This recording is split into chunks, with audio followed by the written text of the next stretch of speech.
Bonsoir mon pays, heureuse de vous retrouver. Voici les titres de la rédaction.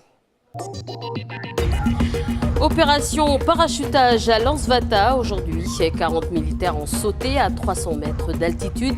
Un entraînement organisé par le RIMAP de Nouvelle-Calédonie. Immersion au début de cette édition. Le contrôle technique fait déjà couler beaucoup d'encre. Il pourrait devenir obligatoire tous les 5 ans. Comment se déroule cette visite chez le garagiste au pays et ailleurs? Explication dans cette édition. Le cheval guérit et fait du bien. Nous avons assisté à une séance d'équithérapie à la Barbadine, une maison de retraite située à la fois. Reportage à la fin de cette édition. Vous les avez certainement aperçus aujourd'hui sauter de 300 mètres d'altitude. Les 40 soldats du RIMAP-NC se sont traînés au-dessus de la baie des Citrons, une opération de grande envergure pour un parachutage en ouverture automatique. C'est comme si vous y étiez, Lindsay Wamo.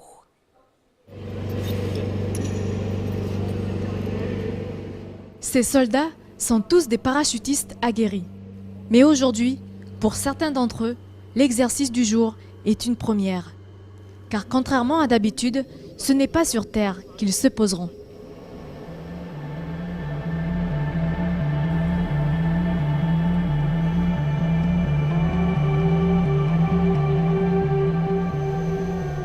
Les soldats sont équipés de leurs armes et de leurs sacs. Plus lourds ils sont, plus rapide sera la descente, de 5 à 6 mètres par seconde. L'ouverture du parachute se fait automatiquement. Mais la descente n'est pas sans risque. Leurs équipements peuvent les gêner dans l'eau. Ainsi, le risque de noyade n'est pas impossible.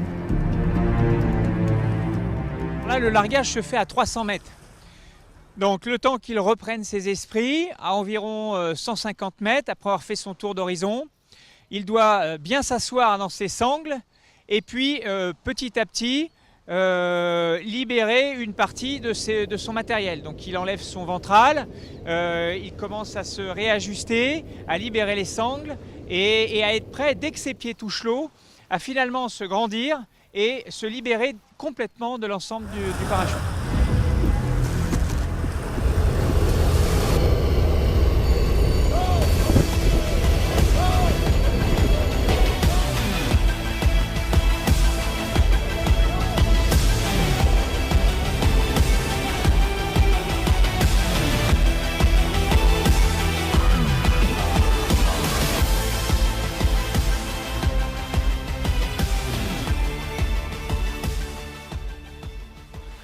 Il y avait à peu près 7 mètres secondes là et elle a vu le panorama est super et puis pas de bobo. Les soldats sont indemnes. La dernière opération de ce type remonte à 2 ans. Le RIMAP-NC prévoit d'effectuer le parachutage en pleine mer au moins une fois par an.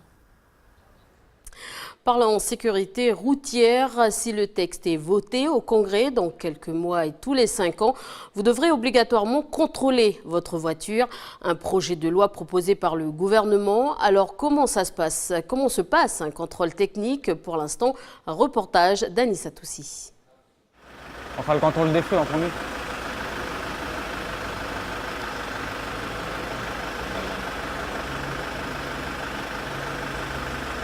Le contrôle commence toujours de la même façon.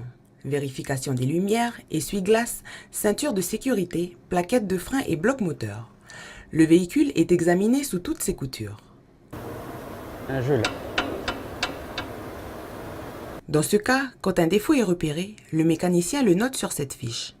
Elle passe en revue 52 points allant du châssis aux équipements. Si l'un d'eux n'est pas en état, le propriétaire du véhicule doit le changer immédiatement ou dès que possible. Au pays, le contrôle technique se fait uniquement lorsque le propriétaire veut mettre en vente son véhicule. Avec la nouvelle mesure que propose le gouvernement, la liste de points à contrôler risque d'augmenter, mais aussi... Il y aura une visite obligatoire tous les 5 ans. Il y aura une contre-visite. Ils auront un sursis de 3 mois. Et si les travaux ne sont pas faits, la voiture sera mise en fourrière. Pour les véhicules de moins de 20 ans, le contrôle technique se fait dans un centre de contrôle agréé. Pour ceux de plus de 20 ans, il se fait directement à la DI3T. Aujourd'hui, au pays, le contrôle technique est obligatoire en cas de vente. Alors nous nous sommes demandé comment ça se passe ailleurs. Les précisions d'Océane Zobler. Près de chez nous, en Australie, chaque État dispose de son propre système de registration. Ce sont les règles établies par l'État pour son véhicule. Il s'agit d'un régo, c'est comme une vignette qui est obligatoire sur le pare-brise afin d'assurer et d'indiquer l'état du véhicule. Pour obtenir cette régo, il est parfois nécessaire de faire un contrôle technique, mais ce n'est pas obligatoire dans tous les États d'Australie, comme à Western et South Australia, où même le changement de propriétaire ne nécessite aucun contrôle. Par contre, en Nouvelle-Zélande, les voitures et véhicules légers ont l'obligation d'être inspectés, jusqu'à 6 ans au moins une fois par an et au-delà au moins 2 fois par an. Les Japonais, eux, doivent faire leur premier shaken, comme ils disent, qui signifie enregistrement de l'inspection automobile au bout de 3 ans après l'achat du véhicule. Les États-Unis, par contre, ne sont pas fans des contrôles techniques. Seuls 18 États sur 51 l'ont mis en place.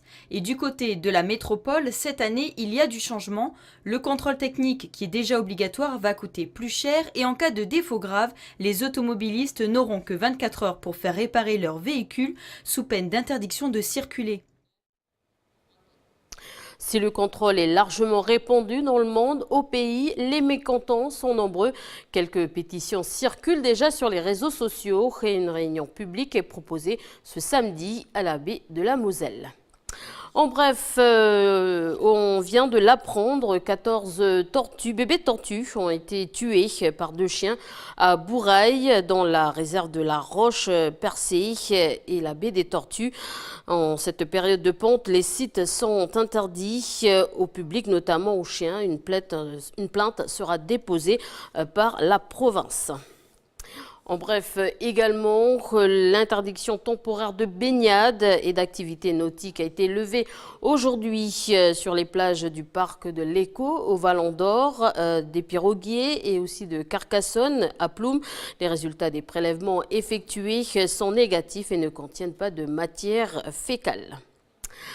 Redécouvrir ses sens ou encore la mémoire, c'est possible grâce au cheval. Nous avons suivi les résidents de la Barbadine, une maison de retraite dans la commune de La Foix. Un reportage proposé par Mathieu Le Barbi.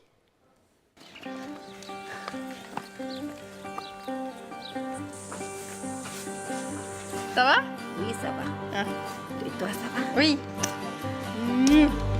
Voilà, merci, maman. Mais il est gentil avec toi, Plucky Plucky.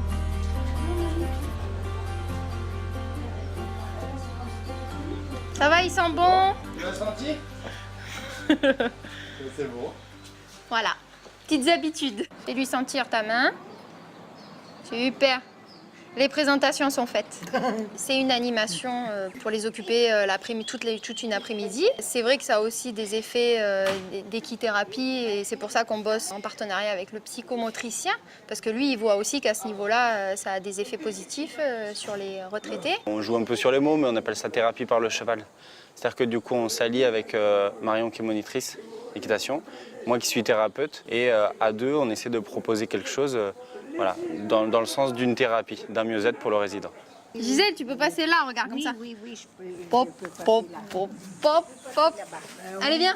Oui, je peux. Allez, vas-y, tu peux le faire. Je connais. Hop, hop, hop. Je suis montée à cheval, moi. J'ai fait le galop, moi, à cheval. Et ça te fait quoi d'avoir un cheval qui vient ici? Ben oui. Ça me fait gentil, bien. J'aime bien. Il y a eu des moments où c'était ils étaient moins actifs, moins intéressés, un peu fatigués. Et là, il y a de plus en plus de moments et de sessions où ils sont à fond, ils me racontent leurs histoires, ils sont intéressés et actifs. Donc, c'est le but. Ça apporte beaucoup de choses. On essaie de jouer sur différents tableaux. On joue sur la mémoire, donc déjà essayer de retravailler un petit peu sa mémoire autobiographique. On les voit beaucoup parler de ce qu'ils faisaient avant, etc. On travaille aussi sur le corporel, la relation qui n'est pas la même, où on doit vraiment être dans un dialogue tonique entre l'animal et l'humain pour essayer de s'apaiser, pour apaiser le cheval, ou le cheval lui-même qui est apaisé, qui va apaiser un peu nos résidents. On voit que c'est ça leur change aussi de leur quotidien. J'avais ma chienne qui me disait allez viens, viens, viens. Je dis non, je vais d'abord caresser le cheval. Ah, merci. Alors elle me dit bon ben tu vas et tu reviens. Oui, oui, oui, oui, oui, oui, oui. Ça fait environ 6 mois que je viens 2 fois par mois ici et je vois une réelle évolution chez les patients, en tout cas au niveau de l'intérêt qu'ils ont envers Buggy. Parce qu'à force de le connaître, ils prennent confiance en lui, ça se voit. Ça se voit parce que maintenant, à tous les coups, tout le monde vient le voir, le caresser, le brosser. Voilà. Ce qu'on peut apporter en plus en maison de retraite ou en centre hospitalier, c'est qu'on travaille du coup sur les thérapies qui sont non médicamenteuses. Et ça, c'est important, je pense, à dire, c'est que justement toutes ces médiations-là, avec le cheval par exemple, ça passe par tous les soins pour lesquels on essaie de suppléer un peu le médicament. Si je tombe, ben tant pis. Oh mais non. T'es jamais tombé quand même. Vincent, il reste à côté de toi et moi je tiens le cheval. On va promener ? Oui, oui. Allez, c'est parti.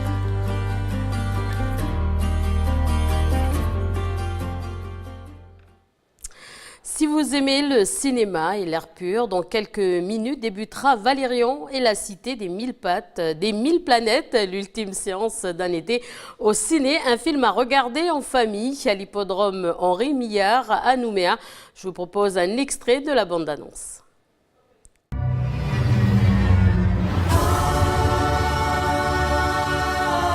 Bienvenue sur Alpha. La cité des 1000 planètes. Où pendant des centaines d'années, toutes les espèces ont partagé leurs connaissances et leur intelligence en harmonie. Un vrai paradis. C'est incroyable.